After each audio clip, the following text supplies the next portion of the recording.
자, 이제 통합사회 원격 수업을 시작하도록 하겠습니다. 원격 수업이 들어가기 전에 여러분들에게 이 학습지를 미리 좀 나눠줬으면 수업을 듣는데 조금 도움이 되었을 텐데 약간 여러 가지 일들이 겹쳐서 미리 나눠주지 못한 점 되게 미안하게 생각합니다. 우선 국제사회의 국제사회 행위 주체 역할이라는 주제로 지난 시간에 우리가 했던 세계화와 평화에 이어서 이 내용을 좀 학습해 보도록 하겠습니다. 일부 반은 아직 그 평화의 의미를 학습하지 않은 반이 있긴 한데 그 순서가 좀 바뀌어도 크게 이제 이 수업을 듣는데 지장이 없을 것 같아서 우선 이번 원격 수업 기간에는 이 내용, 국제사회 행위 주체의 역할과 관련된 이 내용을 가지고 모든 반을 다 수업하기로 하였습니다. 내용이 그렇게 어렵지는 않습니다. 어렵지는 않고 대신 여기에서 나올 수 있는 어떤 출제하기에 조금 시험 문제를 출제하기에 조금 괜찮은 그런 내용들이 많이 있어서 한번 잘 들어보기 바랍니다. 먼저 오늘 우리 수업 시간에서 다룰 내용이 주로 국제사회라는 이 공간에서 활동의 장에서 어떤 주체들이 어떤 역할을 하는가에 대해서 주로 이야기를 해보려고 합니다. 음, 국내에서도 뭐 다양한 행위 주체들이 활동을 하고 있듯이 국제사회에서도 다양한 행위 주체들이 활동을 하고 있는데, 우리가 이야기하는 국제사회라고 얘기하는 것은 바로 다양한 행위 주체들이 국가의 영역을 초월하여 상호 유기적으로 교류하는 사회를 우리는 국제사회라고 얘기를 합니다. 글씨가 너무 이상하네요. 국제사회. 결국 국가의 영역을 초월했다. 한 국가의 영역을 초월해서 국가와 국가 간이 또는 국가뿐만 아니라 어떤 다양한 단체나 또는 조금 영향력 있는 개인들이 이러한 국가 영역을 초월해서 교류하는 그러한 사회를 우리는 국제사회이다라고 이야기를 합니다. 이 국제사회에서 어떤 역할을 부여받은 또는 어떤 활동을 하는 행위의 주체들이 있는데 우리가 교과서에서는 크게 네 개의 주체로 살펴볼 수가 있습니다. 첫 번째는 아마 가장 기본적인 행위 주체인 국가라는 주체입니다. 국가. 어, 어떤 가장 기본적이죠. 기본적인 국제사회의 행위 주체이다. 이 각각 국가는 독립적인 주권을 가지고 있고 이러한 주권을 가지고 국가 간에 서로 어떤 어, 의견을 조율하고 그러한 문제를 해결하려고 노력합니다. 그러한 노력을 우리는 외교 활동이라고 얘기를 하죠. 그렇죠? 그래서 뭐 간혹 어떤 국가 간의 정상회담을 한다든지 또는 국가 간에 뭐 협약을 맺는다라고 하든지 이러한 어떤 다양한 활동들이 이 국가가 행위 주체가 되어서 국제사회에서 하고 있는 활동이다라고 얘기를 합니다. 국가의 주된 역할은 그 해당 국가의 국민들 또는 해당 국가의 이익을 보호하는 것이 국가라는 국제사회 행위 주체의 주된 역할이 됩니다. 그렇죠? 국가의 역할이 될 것이다. 그리 어려운 내용은 아니고요. 자, 두 번째, 세 번째는 선생님이 블랭크를 만들어 두었는데 이 두 번째, 세 번째가 국제사회의 행위 주체 중에서 가장 조금 중요할 수 있는 행위 주체라고 할 수 있습니다. 둘이 좀 비교가 잘 되죠. 좀 쉽게 한번 이 답에 접근하기 위해서 예시를 한번 볼 필요가 있습니다. 국제연합이라든지, 그 세계보건기구, WTO, 또는 국제통화기금, 뭐 IMF, 그 이외에도 뭐 WHO라든지, 또는 뭐 G7 등등등등, 이러한 그, 어떤 기구들을 가리키는 말인데, 이러한 어떤 기구에 가입될 수 있는 대상은 주로 국가입니다. 음, 국가의 신분으로 가입을 하는 것이죠. 그래서 국가들 사이의 이해관계를 조정하고 국제 규범을 정립한다. 가장 대표적인 이 예시가 바로 유엔입니다. 유엔. United Nation에서 국제연합이다. 그래서 이 이번에 해당하는 그 국제사회 행위 주체를 우리가 뭐라고 얘기하냐면 어, 정부 간 뭐 국제기구라고 얘기를 합니다. 정부 간 국제기구. 말 그대로 어떤 국제적인 기구를 만드는데 이러한 국제적인 기구를 정부, 어떤 한 국가와 국가의 서로 동등한 지위에서 만든다라는 의미가 되겠죠. 그래서 유럽 내의 국가들이 하나의 어떤 국제기구를 형성한 것을 우리가 EU라고 얘기를 하는 것처럼 또는 세계의 여러 국가들이 하나의 국제기구를 만들어서 세계의 다양한 문제에 대응하는 것들, 유엔과 같은 그런 것들이 되죠. 그래서 이러한 기구들에 다 포함되어 있는 뭐 물론 한 개인이 포함될 수도 있지만 그런 사람들은 국가를 대표하는 입장을 가지고 있습니다. 그래서 정부 간 국제기구 또는 뭐 정부 국제기구 이렇게도 얘기를 할 수가 있습니다. 음, 그다음 두 번째 블랭크는 좀 차이점이 뭐냐면 국가가 가입 주체가 아니라 민간 단체나 개인을 가입 주체로 한다라는 거예요. 이제 유엔에는 우리가 가입하고 싶다고 해서 가입할 수가 없죠. 그렇죠. 유엔에 가입할 수 있는 것은 대한민국이라는 국가인 것이고, 세계보건기구에 가입하고 싶다고 해서 우리 개인이 또는 우리 대우고등학교가 세계보건기구에 가입할 수는 없습니다. 왜냐하면 우리는 개인의 자격 또는 민간단체의 자격이기 때문에. 하지만 이러한 민간단체나 개인들이 국제적인 연대 활동을 통해서 지금 세계에서 일어나고 있는 다양한 문제를 해결하기 위해 노력을 하고 있다라는 것이죠. 가장 대표적인 이러한 행위 주체의 가장 대표적인 예시 중에 국경 없는 의사회라든지 그린피스 그리고 국제사면위원회 같은 것들이 있습니다. 국경 없는 의사회는 말 그대로 의료 활동과 관련해서 세계의 다양한 문제들을 해결하기 위해 노력하고 있는 국제기구입니다. 그렇죠? 의료 활동. 그린피스는 다들 잘 알겠지만 그린피스는 어떤 활동을 주로 하고 있죠? 주로 환경 보호 활동을 하고 있습니다. 그래서 어떤 기업이나 국가가 환경을 심하게 훼손한다라고 한다면 그러한 어떤 문제를 고발하고 전 세계적인 어떤 관심을 유도하는 그런 역할들을 하죠. 국제사면위원회 같은 경우에는 이 사면이라는 말 자체가 죄를 면하다라는 뜻인데 세계 곳곳에 있는 어떤 좀 불합리한 이유로 이 처벌을 받고 있는 다양한 사람들이 있어요. 뭐 정치범들이라고 얘기를 하는데 이러한 정치범들에 대한 사면을 요구하는 변호사들의 모임이다. 이렇게 또는 법조인들의 모임이다. 라고 보면 되겠습니다. 그래서 이런 것 등등이 이제 국제사회에서 우리는 정부가 아닌 민간이나 개인 이 가입의 대상이 된다라는 측면에서 정부가 아닌 국제기구이다라고 해서 비정부 국제기구 이렇게 이야기를 합니다. 비정부 국제기구이다. 그래서 이 둘의 차이가 아주 명확하게 나타나죠. 정부 간 국제기구와 어, 이 비정부 국제기구. 공통점도 있습니다. 공통점이라고 하는 것은 결국 국제사회의 문제를 해결하기 위해서 노력한다라는 것이 공통점이 될 것이고, 차이점도 분명히 나타나죠. 차이점이라고 하는 것은 이러한 국제기구에 참가할 수 있는 또는 가입할 수 있는 그 주체들이 다르다. 정부 간 국제기구는 국가의 자격으로, 비정부 국제기구는 개인이나 민간단체의 자격으로 가입이 가능하다. 그래서 우리도 얼마든지 이 비정부 국제기구에 가입을 할 수가 있습니다. 우리 개인은. 예를 들어 그린피스 같은 곳이 우리가 조금 가입하거나 우리가 이 그린피스에 소속되기가 가장 좋은 형태의 비정부 국제기구이죠.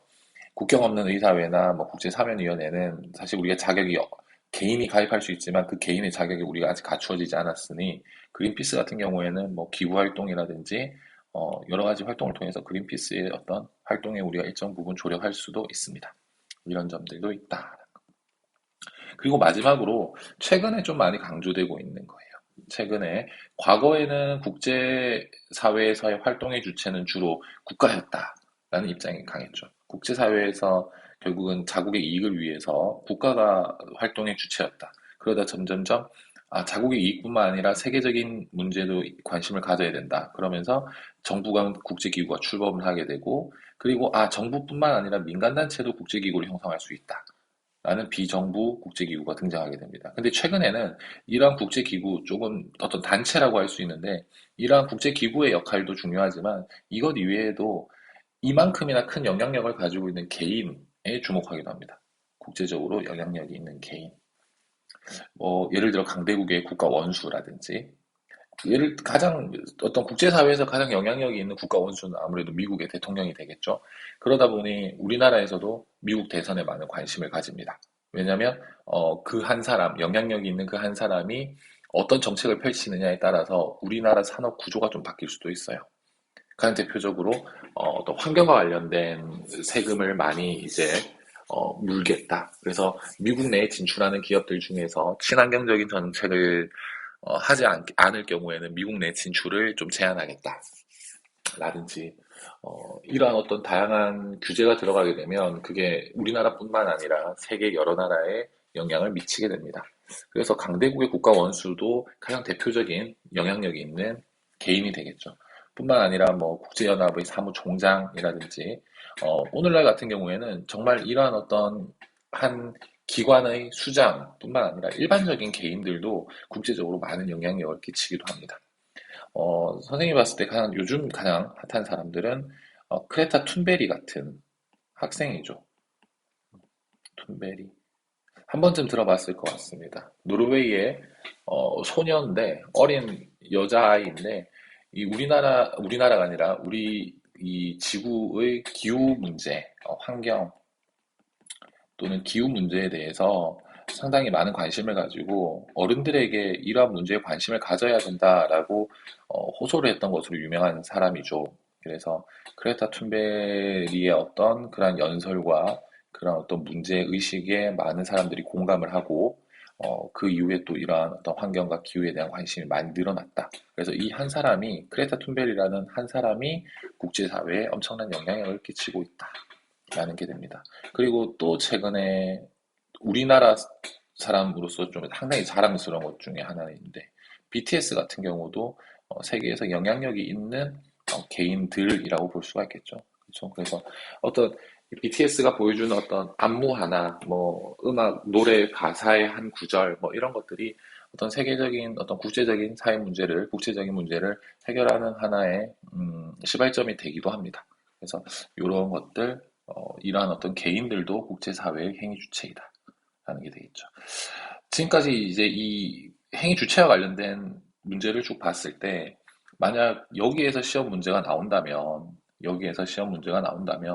아마 그런 문제가 나오지 않을까. 뭐 행위 주체에 대한 설명들을 쭉 하거나, 또는, 이러한 어떤 사례들, 정부 간 국제기구와 비정부 국제기구의 어떤 사례들을 뭐 바르게 연결하는 문제가 나올 수도 있고요. 그리고 그냥 단순한 객관식 문제에서는, 어, 좀 함정으로 내기 쉬운 것 중에 하나가 이런 것들이 되겠죠. 어떤 개인은 국제사회에서 행위 주체가 될 수 없다라든지, 뭐 개인은 너무 작기 때문에 개인의 어떤 행동은 국제사회에 영향을 미치지 못한다라든지, 이러한 어떤 오답을 가지고 오지선다형의 문제를 낼 수도 있을 것 같습니다. 그래서 이 내용들을 한 번쯤 잘 이해를 하면 좋을 것 같습니다. 자, 그럼 이러한 행위 주체들이 각각 어떤 역할을 하는가? 네. 어, 이제, 아까 앞서 살펴봤던 이러한 행위 주체들이 어떤 국제사회에서 어떤 역할을 하는지를 좀 봐야 되는데, 국제 갈등 해결에 어떤 중요한 역할을 한다라는 거죠. 근데, 이러한 어떤 국제 갈등을 해결하기 위해서는 국제기구나 국가 간의 연합이 필요하다라고 얘기를 합니다. 왜냐하면 국제 갈등은 전 지구적으로 영향을 미치기 때문이다. 라는 거죠.